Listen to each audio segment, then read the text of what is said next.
ZPlusTV, safety for all. السلام علیکم ورحمۃ اللہ وبرکاتہ۔ الحمدللہ رب العالمین والصلاة والسلام علی سید الانبیاء والمرسلین، اما بعد۔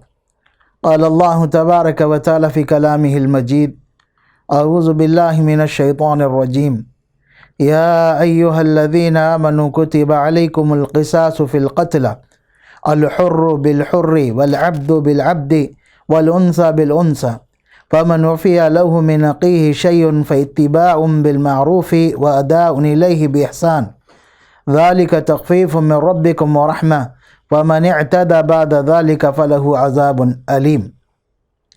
معزز ناظرین، آپ کا استقبال ہے محفل ایمان Z+ کے خصوصی پروگرام میں۔ آپ کے سامنے قرآن مجید کی سورہ بقرہ آیت نمبر 178 تلاوت کی گئی۔ اس کی تفصیل میں جانے سے پہلے یہ اچھی طرح ہمیں ذہن میں بٹھا لینی چاہیے کہ اسلام ساری انسانیت کے لیے رحمت ہے۔ اسلام نے انسانیت کو وہ قانون دیے جس میں انسانیت کی بقا ہے، کیونکہ قانون بنانے والا اللہ تبارک و تعالی ہے، جو لوگوں کی مصلحتوں کو جانتا ہے، لوگوں کے حالات سے واقف ہے، کون سی سزا کس جرم کے لیے زیادہ مناسب ہے، اللہ رب العالمین کو اس کا علم ہے۔ اللہ تبارک و تعالی نے الگ الگ جرم کی الگ الگ سزائیں مقرر کی ہے۔ اللہ تبارک و تعالی کے کتاب کی اور نبی اکرم صلی اللہ علیہ وسلم کے احادیث کا مطالعہ کرنے سے ہمیں پتہ چلتا ہے کہ اسلام کی سزائیں بالکل لائق ہے۔ قتل، اللہ تبارک و تعالی نے اس کے بدلے میں قتل کا حکم دیا ہے جس کے احکامات ہیں۔ قاتل کو اگر یہ پتہ چل جائے، اس کے ذہن میں یہ بات بیٹھ جائے کہ اگر وہ قتل کرے گا تو اس کو بھی قتل کر دیا جائے گا، اس خوف سے وہ قتل سے باز آ جائے گا اور قتل جیسے گناہ سے خود بھی بچ جائے گا اور دوسروں کی جانیں بھی محفوظ ہو جائے گی۔ اسی طریقے سے چوری کرنے والے کی سزا ہاتھ کاٹنا مقرر کیا گیا ہے اللہ رب العالمین کی طرف سے۔ چور کو جب پتہ چلے گا کہ اس کی چوری کی بنا پر وہ اپنے ہاتھ سے محروم ہو جائے گا، اس کا ہاتھ کاٹا جائے گا، تو وہ بھی خوف زدہ ہو جائے گا اور چوری کرنے سے باز آ جائے گا۔ اسی طریقے سے دوسرے گناہ ہے زنا، کہ اگر زانی کو پتہ چل جائے کہ اسے سزا ملنے والی ہے، زانی اگر غیر شادی شدہ ہے تو اسے 100 کوڑے مارے جائیں گے اور ساتھ ساتھ 1 سال کے لیے جلا وطن کر دیا جائے گا، اور اگر شادی شدہ ہے تو اس کو سنگسار کیا جائے گا یہاں تک کہ موت آ جائے۔ تو یہ اللہ رب العالمین کی جانب سے نافذ کردہ سزائیں ہیں جس میں انسانیت کے لیے بقا ہے، انسانیت کا تحفظ ہے۔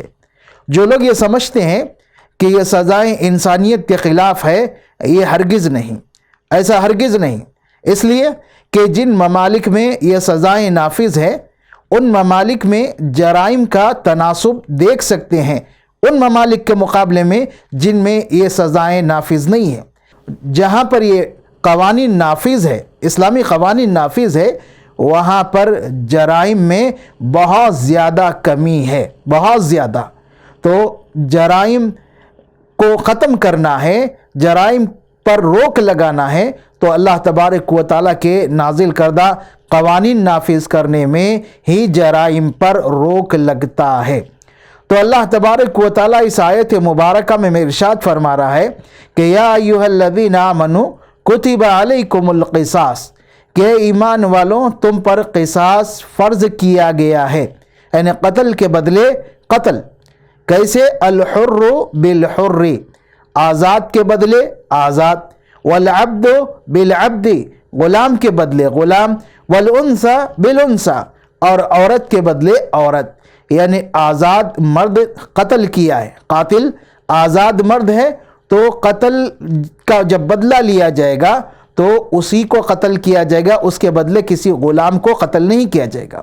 یا قاتل غلام ہے تو لوگ تشدد کرتے ہوئے، زیادتی کرتے ہوئے غلام کے مالک آزاد کو قتل کر رہے ہیں، یہ بھی درست نہیں ہے۔ قاتل عورت ہے، عورت کے بجائے لوگ مرد کو قتل کر رہے ہیں، تو یہ بھی درست نہیں ہے، بلکہ جو قاتل ہے اسی کو سزا ملے گی۔ پھر اللہ تبارک و تعالیٰ ارشاد فرماتا ہے فَمَنْ عُفِيَ لَهُ مِنْ أَخِيهِ شَيْءٌ، جسے اپنے بھائی کی جانب سے معافی مل گئی۔ معافی ملنا اس کی دو صورتیں ہو سکتی ہے، ایک یہ کہ مقتول کے رشتہ دار اس بات پر راضی ہو گئے کہ ہم بدلے میں قتل نہیں چاہتے ہیں، بلکہ ہمارا ارادہ ہے خون بہا لینے کا، دیت لینے کا، تو ہمیں دیت منظور ہے۔ تو معافی کی ایک شکل کہ قتل کے بجائے دیت پر راضی ہو جائے، اور پھر معافی کی ایک دوسری شکل مکمل طور پر مقتول کے رشتہ دار، اس کے وارث قاتل کو معاف کر دیں کہ ہمیں نہ خون کے بدلے خون چاہیے، جان کے بدلے جان چاہیے، اور نہ ہی ہمیں اس کے بدلے دیت چاہیے، بلکہ ہم تمہیں اللہ کی رضا کے لیے معاف کرتے ہیں۔ تو مقتول کے رشتہ داروں کو دیکھنا چاہیے کہ حالات کس چیز کے لیے زیادہ مناسب ہے، خون کا بدلہ لینا مناسب ہے یا دیت لینا مناسب ہے، یا پھر پوری طریقے سے معاف کر دینا مناسب ہے۔ اللہ تبارک و تعالیٰ اس کے بعد ارشاد فرماتا ہے فَإِتِّبَاعٌ بِمَعْرُوفٍ وَأَدَاءٌ إِلَيْهِ بِإِحْسَانٍ۔ تو اب جب دیت کے لیے رضامندی ظاہر کر دی گئی ہے مقتول کے رشتہ داروں کی جانب سے، تو انہیں بھی احسان کے ساتھ اچھے اور بھلے طریقے سے دیت کا مطالبہ کرنا چاہیے، ظلم و زیادتی نہیں کرنی چاہیے۔ ویسے ہی اللہ تبارک و تعالیٰ فرماتا ہے وَأَدَاءٌ إِلَيْهِ بِإِحْسَانٍ، مقتول کے رشتہ داروں کو قاتل کی جانب سے ٹال مٹول نہیں کرنا چاہیے، دیت ادا کرنے میں ٹال مٹول نہیں کرنی چاہیے۔ مقتول کے رشتہ دار دیت کا مطالبہ کر رہے ہیں تو اچھے انداز میں دیت ادا کریں، اس میں ٹال مٹول نہ کریں، اس میں کمی زیادتی نہ کریں۔ اس کے بعد اللہ تعالیٰ ارشاد فرماتا ہے ذَلِكَ تَخْفِيفٌ مِّن رَبِّكُمْ وَرَحْمَةٌ، کہ یہ قانون جو قصاص کا بتایا گیا، جس میں خون کا بدلہ خون ہے، اور پھر اس کے بعد دیت، یا پھر اس کے بعد پوری معافی، تو اللہ تعالیٰ فرماتا ہے یہ تمہارے رب کی جانب سے تخفیف اور رحمت ہے۔ تخفیف کیسے؟ پچھلی قوموں میں یہ تینوں حکم ایک ساتھ نہیں تھے، نہ یہودیوں میں تینوں حکم ایک ساتھ تھے، نہ نصارہ میں تینوں حکم ایک ساتھ تھے۔ یہاں پر اللہ تبارک و تعالیٰ نے تینوں باتیں مسلمانوں کے لیے، امت محمدیہ کے لیے جائز قرار دی، تینوں باتیں، تینوں میں سے کسی ایک پر عمل۔ تو اللہ تبارک و تعالیٰ کی جانب سے یہ تخفیف ہے اور رحمت ہے، دونوں کے لیے بھی، مقتول کے رشتہ داروں کے لیے بھی اور قاتل کے لیے بھی۔ اس کے بعد اللہ تعالیٰ ارشاد فرماتا ہے فَمَنِ اعْتَدَىٰ بَعْدَ ذَلِكَ فَلَهُ عَذَابٌ عَلِيمٌ۔ اس کے بعد بھی اگر کوئی حد سے تجاوز کریں کہ خون کا بدلہ خون لینا ہے، ایک کے بجائے کئی لوگوں کو قتل کرے، دیت ہے، دیت لینے کے بعد پھر قتل کرے، یا اس طرح کی کئی صورتیں ہو سکتی ہے، اس کے بعد حد سے تجاوز کریں، تو اللہ تعالیٰ فرماتا ہے ان کے لیے دردناک عذاب ہے۔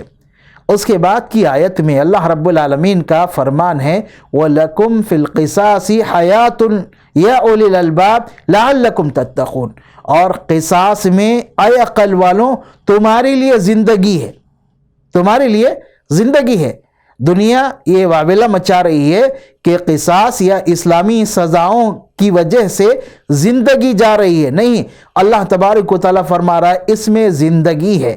کیسے؟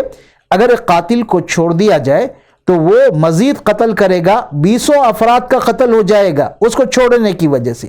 اگر پہلے قتل پر ہی اسے قتل کر دیا جائے تو 20 افراد کی جان بچ جائے گی، تو اس میں زندگی ہے۔ ایک دوسرا، قاتل اگر اسے پتا ہو کہ اگر میں قتل کروں تو قصاص میں مجھے قتل کر دیا جائے گا، تو وہ خود گھبرا کر قتل کرنے سے رک جائے گا، اس طرح اس کی زندگی بھی بچ جائے گی، لوگوں کی زندگی بھی بچ جائے گی۔ اسی لیے اسلامی قانون میں رحمت ہے، اللہ رب العالمین کی جانب سے ساری انسانیت کے لیے یہ رحمت ہے۔ اور یاد رکھیں اللہ تبارک و تعالیٰ نے اور اللہ کے رسول صلی اللہ علیہ وسلم نے قتل کی بہت مذمت فرمائی ہے، بلکہ نبی اکرم صلی اللہ علیہ وسلم نے گناہ کبیرہ کا ذکر کرتے ہوئے ارشاد فرمایا اجتنبوا السبع الموبقات، کہ 7 ہلاک کرنے والے گناہوں سے بچو۔ ان 7 گناہوں میں آپ نے ایک ذکر کیا القتل، کہ وہ گناہ جو قتل کے نام سے معروف ہے، قتل یہ ہلاک کرنے والا گناہ ہے۔ کیوں؟ اس لیے کہ اس کی سزا دنیا میں بھی ہے، آخرت میں بھی ہے۔ خصوصاً ایک مومن کو قتل کیا جائے تو اس کی سنگین سزا ہے۔ اللہ تبارک و تعالیٰ ارشاد فرماتا ہے وَمَن يَقْتُلْ مُؤْمِنًا مُتَعَمِّدًا فَجَزَاؤُهُ جَهَنَّمُ، کہ جو کسی مومن کو جان بوجھ کر قتل کریں اس کی سزا جہنم ہے، خالداً فیہا، جس میں وہ ہمیشہ ہمیشہ رہے گا، وغضب اللہ علیہ، اور اللہ تبارک و تعالیٰ اس پر غضبناک ہوگا، اللہ تبارک و تعالیٰ اس پر غضبناک ہوگا، وَلَهُ عَذَابٌ علیم، اور اس کے لیے دردناک عذاب ہوگا۔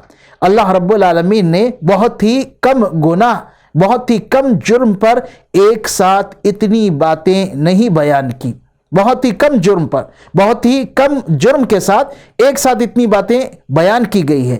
ایک پہلا قتل کرنے والا ہو، مومن کو قتل کرے تو اللہ تبارک و تعالیٰ فرماتا ہے وہ ہمیشہ ہمیشہ جہنم میں رہے گا، ایک اس کی سزا جہنم ہے اور ہمیشہ ہمیشہ جہنم میں رہے گا اگر توبہ نہیں کیا، موت سے پہلے توبہ نہیں کیا تو ہمیشہ ہمیشہ جہنم میں رہے گا۔ پھر اس کے بعد اللہ رب العالمین کا غضب اس پر نازل ہوگا، اور پھر اللہ تبارک و تعالیٰ کی لعنت بھی، غضب اللہ علیہ ولعنہ، اللہ رب العالمین کی لعنت بھی اس پر نازل ہوگی، اور اللہ تبارک و تعالیٰ نے وَأَعَدَّ لَهُ عَذَابًا عَلِيمًا، اور اللہ تبارک و تعالیٰ نے اس کے لیے دردناک عذاب تیار کر رکھا ہے۔ اسی لیے ہمیں اس بات کو، قتل کے جو شر ہے، قتل میں جو شر ہے یا قتل میں جو ہلاکتیں ہیں، قتل کی وجہ سے جو نقصانات ہے، دنیا میں بھی آخرت میں بھی معاشرے میں عام کرنا چاہیے، کیونکہ قتل و غارت گیری بڑھتی جا رہی ہے، معمولی باتوں پر قتل کیا جا رہا ہے، اور نبی اکرم صلی اللہ علیہ وسلم کی پیش گوئی پوری ہوتی جا رہی ہے کہ آپ صلی اللہ علیہ وسلم نے قیامت کا ذکر کیا اور ارشاد فرمایا وَيَكْثُرُ الْحَرْجُ الْقَتْلِ، یعنی قیامت سے قریب قتل و غارت گیری بہت زیادہ ہو جائے گی، لوگ ایک دوسرے کو قتل کرنے لگیں گے۔ اس لیے ہمیں اس جرم سے، اس گناہ سے خود بچنا اور دوسروں کو بچانے کی فکر کرنا چاہیے۔ اللہ تبارک و تعالی ہمیں عمل کی توفیق عطا فرمائے۔